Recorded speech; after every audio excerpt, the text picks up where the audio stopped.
മലബന്ധം എന്ന് പറയുന്നത് ഫുഡിൽ ഫൈബർ ഇല്ലാത്തത് കൊണ്ട് മാത്രമാണോ ഉണ്ടാകുന്നത്? ഒരിക്കലുമില്ല. മലബന്ധം ക്യാൻ ബി സിംറ്റം ഓഫ് ഒത്തിരി ഡിസീസസ്.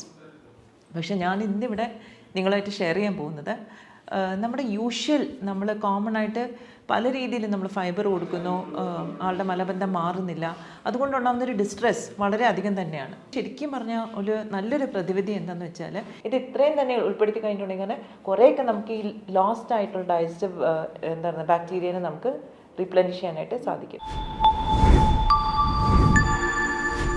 ഹലോ എവരിബഡി, ഞാൻ doctor Trishna, chief physician and medical director, Samathwam wellness, Trivandrum. എൻ്റെ കോളേജിലുള്ള വൈവ ക്വസ്റ്റ്യൻ വളരെ രസകരമായിട്ടുള്ളൊരു ക്വസ്റ്റ്യൻ ആയിരുന്നു.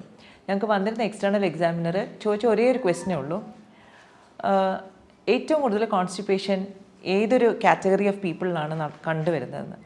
ഡെഫിനറ്റ്ലി നമ്മുടെ ഏർബൻ കമ്മ്യൂണിറ്റി, അതായത് ടൗണിലും നഗരങ്ങളിലും എല്ലാം താമസിക്കുന്നവർക്കാണ് കോൺസ്റ്റിപ്പേഷൻ കൂടുതൽ കണ്ടുവരുന്നത്. നാട്ടുപ്രദേശത്തുള്ളവർക്ക് നാച്ചുറലി കോൺസ്റ്റിപ്പേഷൻ്റെ നമ്പർ കുറവായിരിക്കും. കാരണം എന്താണ്? അവരുടെ ഭക്ഷണത്തിലുള്ള നാച്ചുറലായിട്ടുള്ള ഫൈബറും ബാക്കി കാര്യങ്ങളൊക്കെ.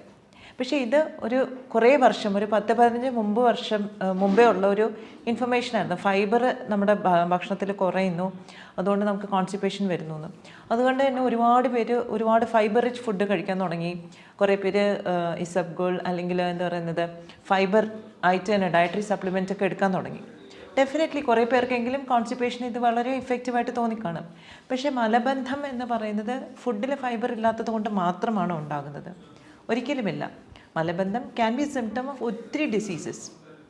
പക്ഷെ ഞാൻ ഇന്നിവിടെ നിങ്ങളായിട്ട് ഷെയർ ചെയ്യാൻ പോകുന്നത് നമ്മുടെ നമ്മൾ കോമൺ ആയിട്ട് പല രീതിയിൽ നമ്മൾ ഫൈബർ കൊടുക്കുന്നു, ആളുടെ മലബന്ധം മാറുന്നില്ല, അതുകൊണ്ടുണ്ടാകുന്നൊരു ഡിസ്ട്രെസ് വളരെ അധികം തന്നെയാണ്. അപ്പോൾ നമുക്ക് ഇതിന് ശരിക്കും പറഞ്ഞാൽ ഒരു നല്ലൊരു പ്രതിവിധി എന്താണെന്ന് വെച്ചാൽ, ഇപ്പം ഒരുപാട് റിസർച്ച് ചെയ്യുന്ന ഒരു ഏരിയ ആണ് നമ്മുടെ ഡൈജസ്റ്റീവ് സിസ്റ്റത്തിലുള്ള ഹെൽത്തി ബാക്ടീരിയനെ പറ്റി. ഇതിന് ഗട്ട് ബാക്ടീരിയ എന്ന് പറയും. സാധാരണഗതിയിൽ നേരത്തെയൊക്കെ, അതായത് നമ്മുടെ അച്ഛനമ്മമാരുടെ ജനറേഷൻ്റെ സമയത്തൊക്കെ ഇതിൽ വലിയ പ്രശ്നം ഉണ്ടായിരുന്നില്ല. കാരണം അന്നത്തെ കാലത്ത് അവരുടെ ഫുഡ് ഹാബിറ്റ്സ് എന്ന് പറയുന്നത് നമ്മുടെ പറമ്പിലുള്ള ഫ്രൂട്ട്സ് ആൻഡ് വെജിറ്റബിൾസും ഒക്കെ ആയിരിക്കും കഴിക്കുന്നുണ്ടാവുക. പുറത്തുപോയി അങ്ങനെ കഴിക്കലില്ല. പിന്നെ ഈ പറഞ്ഞ കണക്ക് ഹോട്ടലിൽ നിന്ന് സൊമാറ്റോ സ്വിഗ്ഗി ഓർഡർ ചെയ്ത് കഴിക്കുന്നൊരു പോസിബിലിറ്റിയേ അന്നില്ല. I think nobody even thought about it. പക്ഷേ ഇന്നത്തെ കുട്ടികൾ ഫേസ് ചെയ്യുന്നൊരു ചാലഞ്ച് എന്താണെന്ന് പറഞ്ഞാൽ, ഫ്രഷ് ആയിട്ടുള്ള ഫുഡ് വളരെ മിനിമലാണ് അവൈലബിൾ. കൂടുതലും ഫ്രോസൺ ഫുഡ്സാണ്. മാത്രമല്ല ഈ ഫ്രോസൺ ഫുഡിൻ്റെ പ്രത്യേകിച്ച് റീഹീറ്റ് ചെയ്യുന്നതോറും, ഓരോ പ്രാവശ്യം നമ്മളിത് കുക്ക് ചെയ്യുന്നതോറും ഇതിൽ കുറേ കൂടി ന്യൂട്രിയൻസ് കുറഞ്ഞു വരികയാണ്. അപ്പോൾ നാച്ചുറലി ഇവൻച്വലി നമ്മൾ കഴിക്കുമ്പോൾ ഇതിനകത്ത് ന്യൂട്രിയൻസ് പറഞ്ഞാൽ വളരെ കുറവായിരിക്കും. പക്ഷേ നമ്മൾ ഒരുപാട് വില കൊടുത്ത്, അതായത് നമ്മൾ സൊമാറ്റോയിലും സ്വിഗ്ഗിയിലൊക്കെ ഓർഡർ ചെയ്യുമ്പോഴത്തേക്ക് ഇരട്ടി വില കൊടുത്ത് സാധനം ഓർഡർ ചെയ്യുന്നു. ടേസ്റ്റ് ഉണ്ടാവും, പക്ഷേ നമ്മുടെ ആരോഗ്യത്തിന് വലിയ മെച്ചമൊന്നും അതുകൊണ്ടില്ല. ഇൻഫാക്റ്റ് അത് ദോഷമാണ് ചെയ്യുന്നത്. അപ്പം ക്രോണിക് കോൺസ്റ്റിപ്പേഷൻ, അതായത് കാലാകാലങ്ങളായിട്ട് നീണ്ടു നിൽക്കുന്ന കോൺസ്റ്റിപ്പേഷന് മിക്കവാറും കാരണം നമ്മുടെ അതായത് നമ്മുടെ ഡൈജസ്റ്റീവ് സിസ്റ്റത്തിലുള്ള ഹെൽത്തി ബാക്ടീരിയയുടെ അഭാവമാണ്. പ്രത്യേകിച്ചും ഇത് ഒരുപാട് വർഷങ്ങളായിട്ട് നീണ്ടു നിൽക്കുന്ന കോൺസ്റ്റിപ്പേഷൻ ആണെങ്കിൽ അത് ഡയറ്റ് ഓറിയൻറ്റഡ് അല്ല. കാരണം എനിക്ക് ഈയിടയ്ക്ക് ഒരു പേഷ്യൻ്റ് ഉണ്ടായിരുന്നു. പുള്ളിക്കാരിക്ക് കുട്ടിക്കാലം മുതലേ കോൺസ്റ്റിപ്പേഷൻ ഉണ്ട്. പക്ഷേ ഈ ഇടയായപ്പോഴത്തേക്ക് അത് വളരെ മോശമായി. അവരെന്ന് പറഞ്ഞാൽ IIM പ്രൊഫസറാണ്. അപ്പോൾ പുള്ളിക്കാരി വളരെ ഓർഗാനിക് ഫുഡാണ്, വളരെ ഹെൽത്ത് കോൺഷ്യസ് ആണ്, യാതൊരു വിധത്തിലുള്ള ജങ്കും ഒന്നും കഴിക്കില്ല. But still she got a very very severe episode of constipation. അപ്പം എന്നെ അപ്രോച്ച് ചെയ്തപ്പോഴാണ് ഞാൻ ഇങ്ങനൊരു കാര്യത്തെക്കുറിച്ച് പറഞ്ഞത്. Even though you are having a fibre rich food, organic food, വളരെ ഹെൽത്തി ആയിട്ടുള്ള ഒരു ഡയറ്റിൽ പോകുന്ന ആൾക്ക് കൂടെ ഇങ്ങനൊരു സംഭവം വരുന്നുണ്ടെങ്കിൽ ഡെഫിനറ്റ്ലി നമ്മുടെ ഡൈജസ്റ്റീവ് സിസ്റ്റത്തിൽ ഇൻഹാബിറ്റ് ചെയ്യുന്ന ബാക്ടീരിയൽ ഇംബാലൻസ് കൊണ്ടാണ്. അതായത് നല്ല ബാക്ടീരിയ മാറി അഴുക്ക ബാക്ടീരിയ അവിടെ വരുന്നത് കൊണ്ടാണ്. ഇതെങ്ങനെ സംഭവിക്കുന്നു? സത്യം പറഞ്ഞാൽ നമ്മുടെ കുട്ടിക്കാലത്തൊക്കെ നമുക്കൊരു ചെറിയൊരു പനി വരുമ്പോഴോ ഇൻഫെക്ഷൻ വരുമ്പോഴത്തേക്ക് പലപ്പോഴും ഡോക്ടറെ അടുത്ത് കൊണ്ടുപോകുമ്പോൾ എക്സ്റ്റെൻസീവായിട്ട് ആൻറ്റിബയോട്ടിക്സ് യൂസ് ചെയ്തിരുന്ന ഒരു കാലം ഉണ്ടായിരുന്നു. ഇപ്പോഴൊക്കെ കുറേ പീഡിയാട്രീഷ്യൻസൊക്കെ ആൻറ്റിബയോട്ടിക് അത്യാവശ്യമില്ല, വേണമെങ്കിൽ കഴിച്ചാൽ മതി എന്നുള്ളൊരു കോൺസെപ്റ്റിലേക്ക് പോയിട്ടുണ്ട്. പക്ഷേ I think 80s and 90s ഒരുപാട് ആൻറ്റിബയോട്ടിക്സ് യൂസ് ചെയ്തൊരു കാലഘട്ടം ഉണ്ടായിരുന്നു. അപ്പം ഒരു ചെറിയ ഇൻഫെക്ഷൻ, നാച്ചുറലി കുട്ടികൾ സ്കൂളിൽ പോകുമ്പോഴത്തേക്ക് വേറെ കുട്ടികളുടെ ഇൻഫെക്ഷൻ വരും, അപ്പർ റെസ്പിറേറ്ററി ഇൻഫെക്ഷൻ വരും. അപ്പോൾ അതിന് ഉടനെ ഡോക്ടറിൻ്റെ അടുത്ത് പോകുമ്പോഴത്തേക്ക് ആൻറ്റിബയോട്ടിക് കൊടുക്കുന്ന ഒരു സിറ്റുവേഷൻ ഉണ്ടായിരുന്നു. ഈ ഒരുപാട് ആൻറ്റിബയോട്ടിക് കഴിക്കുന്ന സമയത്ത് നമ്മുടെ ഹെൽത്തി ആയിട്ടുള്ള നാച്ചുറൽ ആയിട്ടുള്ള ബാക്ടീരിയ പോലും നമ്മുടെ ഡൈജസ്റ്റീവ് സിസ്റ്റത്തിന് നശിച്ചു പോകുന്നു. പക്ഷെ നമ്മൾ ഇത് റിപ്ലനിഷ് ചെയ്യാൻ പിന്നെ ഒന്നും ചെയ്തിട്ടില്ല എന്നുള്ളതാണ് വാസ്തവം. അപ്പം ഇത് അറിയാത്തത് കൊണ്ട് തന്നെ വീണ്ടും ആൻറ്റിബയോട്ടിക്സ് കഴിക്കുന്നു. അപ്പം ലോങ് ടേം ആൻറ്റിബയോട്ടിക് തെറപ്പി മൂലം പലപ്പോഴും ഹെൽത്തി ആയിട്ടുള്ള ബാക്ടീരിയ പോലും നശിച്ചു പോയിട്ടുണ്ട്. So it is very important. അപ്പം നമ്മളിപ്പോൾ അഡൽട്ട്ഹുഡിൽ നമ്മൾ അതിൻ്റെ ഒരു സിംറ്റമായിട്ട് അല്ലെങ്കിൽ ഒരു ഔട്ട്കം ഒരു കോംപ്ലിക്കേഷനായിട്ട് വരുന്നത് വെച്ചാൽ ക്രോണിക് കോൺസ്റ്റിപ്പേഷനാണ്.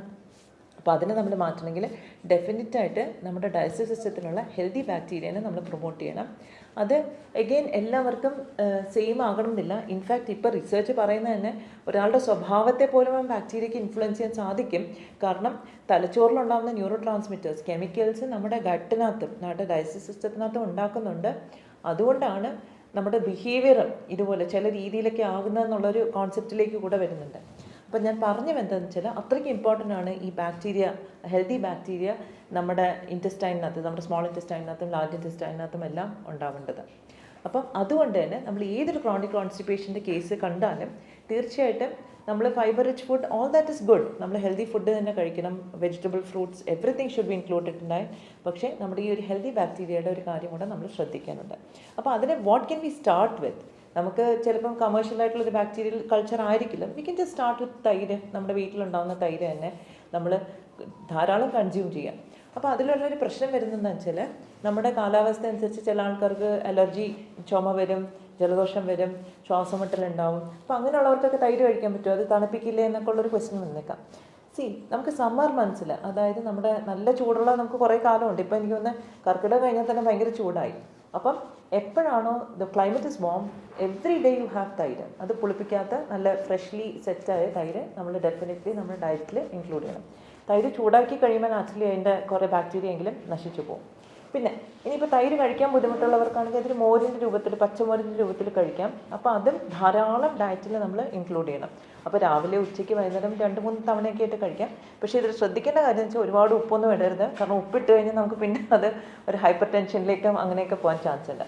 അപ്പം ധാരാളം ബട്ടർ മിൽക്ക്. എനിക്കൊന്ന് ഇന്ത്യൻ ട്രഡീഷണൽ ഡയറ്റ് പാറ്റേൺ നോക്കിയാൽ നോർത്തിൽ നിന്ന് സൗത്ത് വരെ ഒന്നിയിൽ ലസ്സി ഉണ്ടാവും, അല്ലെങ്കിൽ കടി ഉണ്ടാവും, അല്ലെങ്കിൽ തൈര്. ഇങ്ങനെ എല്ലാ സ്റ്റേറ്റിലുള്ള ക്യുസീനിലും നമ്മൾ ഈ തൈരിൻ്റെ ഒരു ഇൻഗ്രീഡിയൻറ്റ് എന്തായാലും ഉണ്ടായിരുന്നു. നമുക്കാണെങ്കിൽ മോര് കാച്ചിയതും പച്ചമോരും എല്ലാം ഉണ്ട്.